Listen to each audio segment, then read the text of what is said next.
How important is community in our everyday, ordinary lives?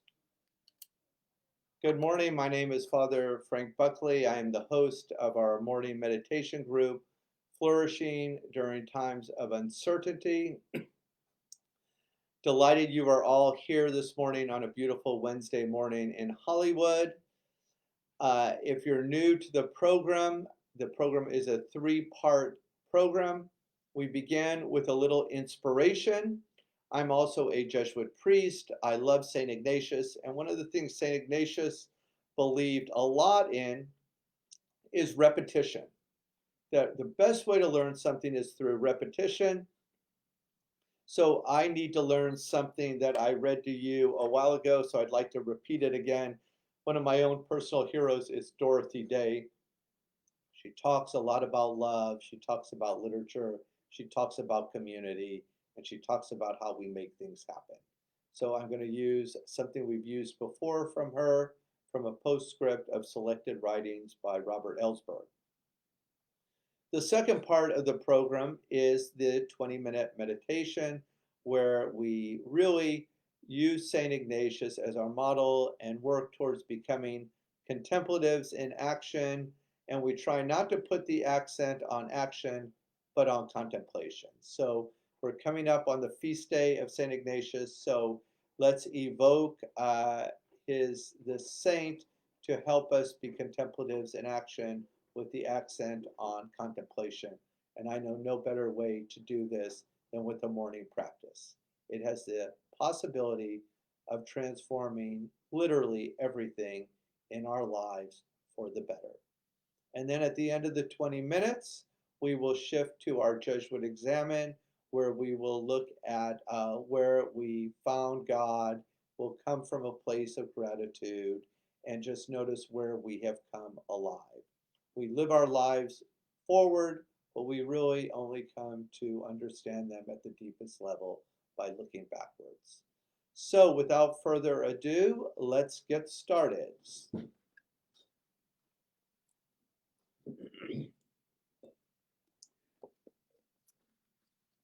This I shared with you a few weeks ago, and I'd like to pick it up again today. I do this little cheating thing a little bit, sometimes with books. I like to read the first paragraph and the last one. So the last paragraph in this book, Dorothy Day, Selected Writings, edited by Robert Ellsberg. Wait a minute here. There you go. It's the actual postscript. And here's what she says.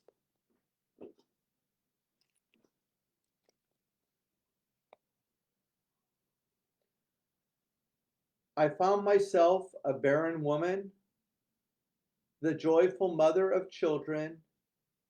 It is not easy to be joyful, to keep in mind the duty of delight. The most significant thing about the Catholic worker is poverty, some say. The most significant thing is community, others say. We are not alone anymore. But the final word is love. At times it has been, in the words of Father Zosima, a harsh and dreadful thing. And our very faith in love has been tried through fire. There's no way we can love God unless we love each other. We know him in the breaking of that bread. And we know each other in the breaking of that bread. And we are not alone anymore. Heaven is a banquet, and life is a banquet too, even with the crust where there is companionship. We have all known the long loneliness, and we have learned that the only solution is love. And love comes with community. It all happened while we sat there talking, and it is still going on today. Thank you, Dorothy Day. I don't know about the rest of you, but I never tire of hearing those words. The solution is love. And this is the woman who walked through fire. So, with that beautiful, those beautiful inspirational words, we will move into our meditation. For the meditation this morning, I will also like to invite us to, we'll dedicate prayer for Craig, who was in the hospital yesterday. I saw him, some pictures on Facebook. Craig, it looks like you're doing better, but we will continue to storm heaven with prayers for your health and well-being. I'm hoping you're out of the hospital, but if you're not, please know we are praying for you in this beautiful virtual community that spreads throughout the whole globe. All right, so I invite you to get a comfortable seat. You can lower the eyes or close the eyes, something feels comfortable to you. We unplug so that we can flourish, and I will set the timer for 20 minutes so you don't have to worry about any of that. I'll ring the bell to get us going, and then I will ring the bell when it is over. So with that, let's just turn the gaze inwards and begin.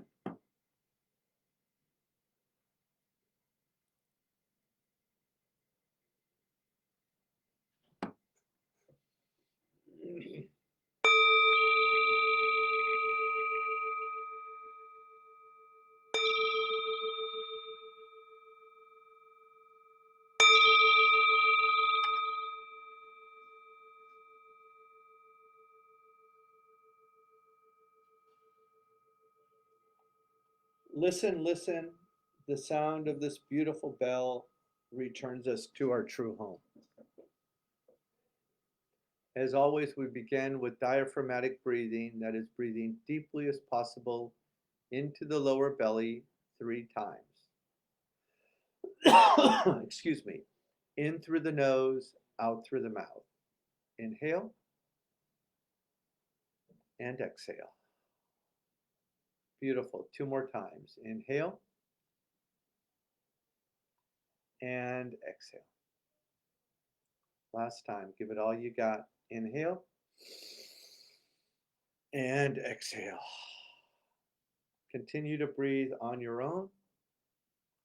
Take the attention to the body. Start with the feet pressed onto the green earth, our mother, and just take a moment to notice how solid the earth feels beneath you.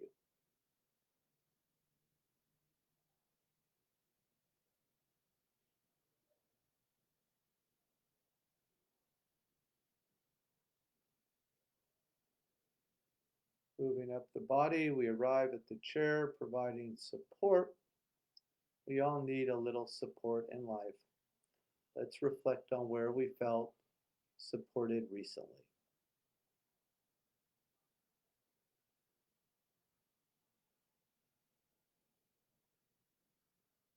And just very gently lean into that support.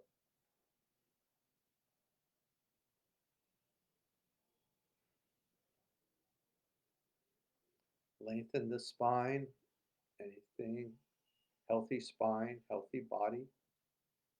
Relax the shoulders.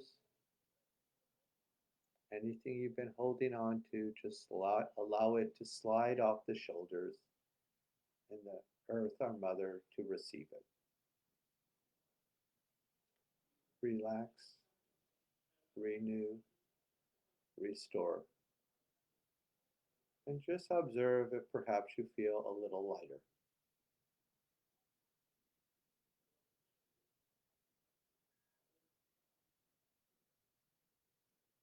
Take the attention to the heart. I invite you, if you'd like to place your hands on your heart. Let's cultivate a little attitude of gratitude this morning. See if you can come up with something in your life this morning for which you're grateful.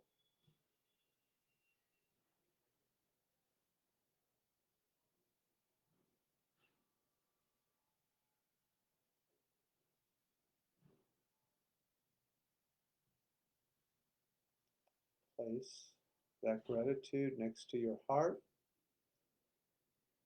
And as a community, let's breathe together into that gratitude one time. Inhale and exhale. Release the hands and just notice what you feel.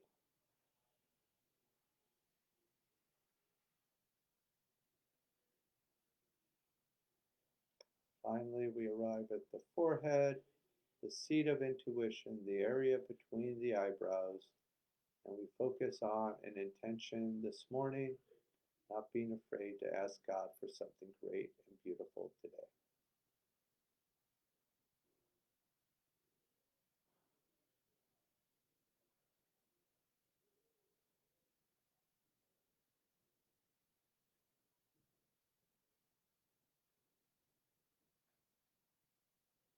And we'll seal that intention with an inhale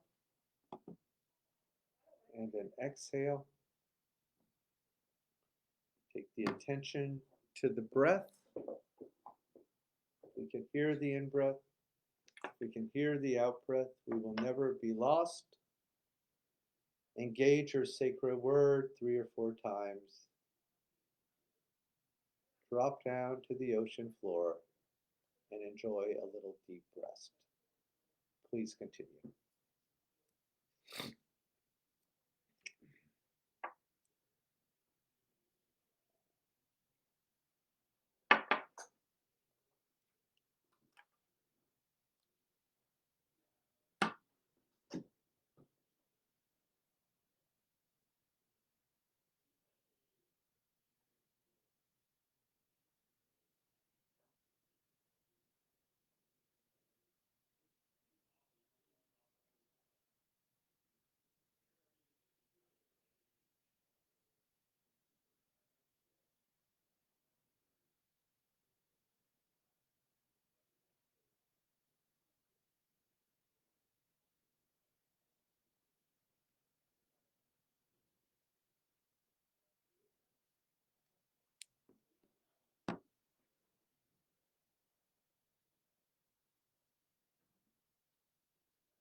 Gently bring your attention back to the room. If your eyes were closed, go ahead, open the eyes. Let's circle the wrists one way, then the other. Circle the arms, and the other way. Excellent. Shake out anything you've been holding on to. Wonderful job, everyone. Let's now move into the Jesuit Examen. But before we do that, let's do a little breathing technique to get us into it, bring our attention back to our bodies and our awareness. I introduced this a little while ago, but it's one I've been practicing a lot lately, and I think it's really, really great. So it's just called friction breath. We'll do it 3 times. You just inhale through the nose, and then you purse your lips like you're blowing through a straw, and exhale out of the straw, trying to make the exhale longer than the inhale, which brings about relaxation in the body, the heart, and the mind. Let's try it. Together, inhale, exhale.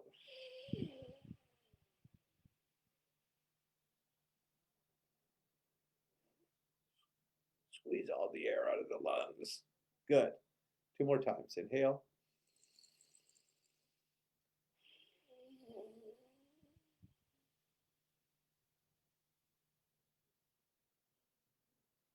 Last time. Inhale.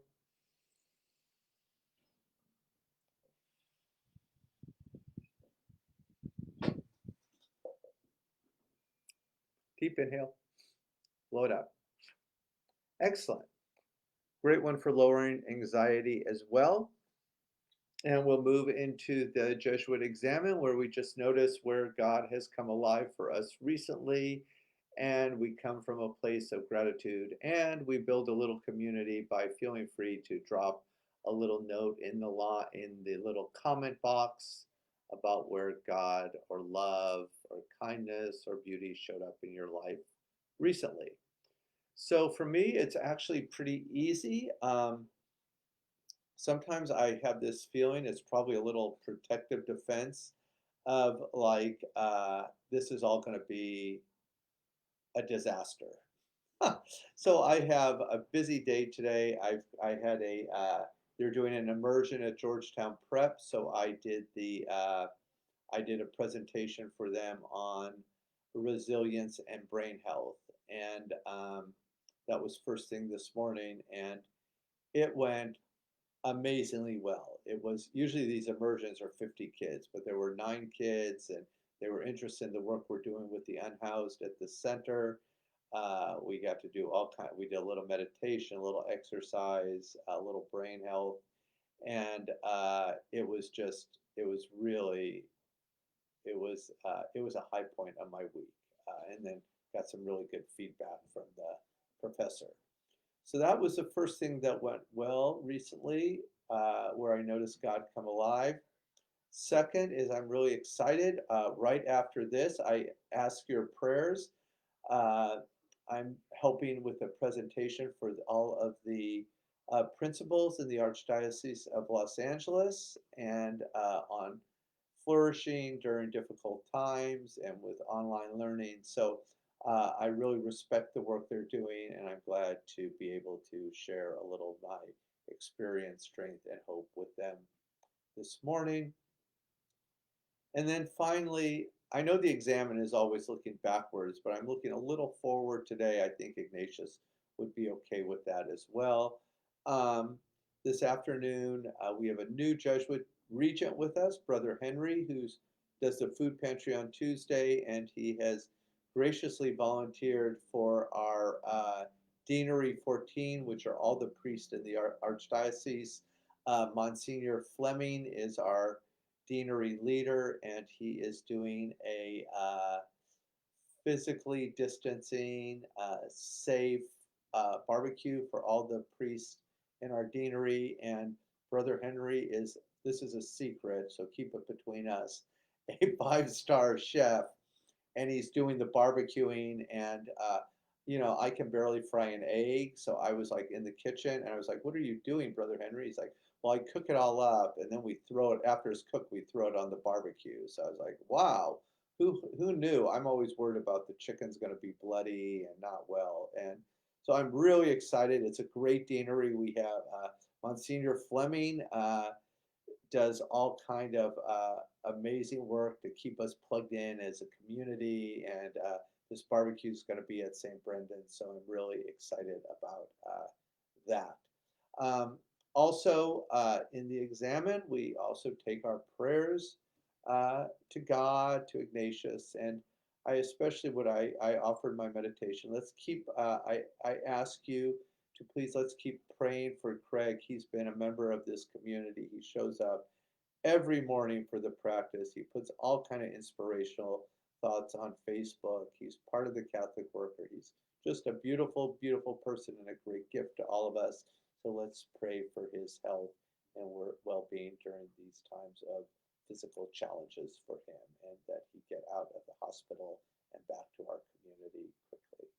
Thanks for tuning in. Have a beautiful Wednesday, and I look forward to seeing you tomorrow morning. Just spread the word. Starting Friday will be my retreat. We will do Anthony DeMello's little reflections on his 8-day retreat, but we'll do it. We'll start at 8 in the morning, starting on Friday, and then the following week, Monday to Friday, we'll do it at 8 as well. Thank you, and I'll see you tomorrow.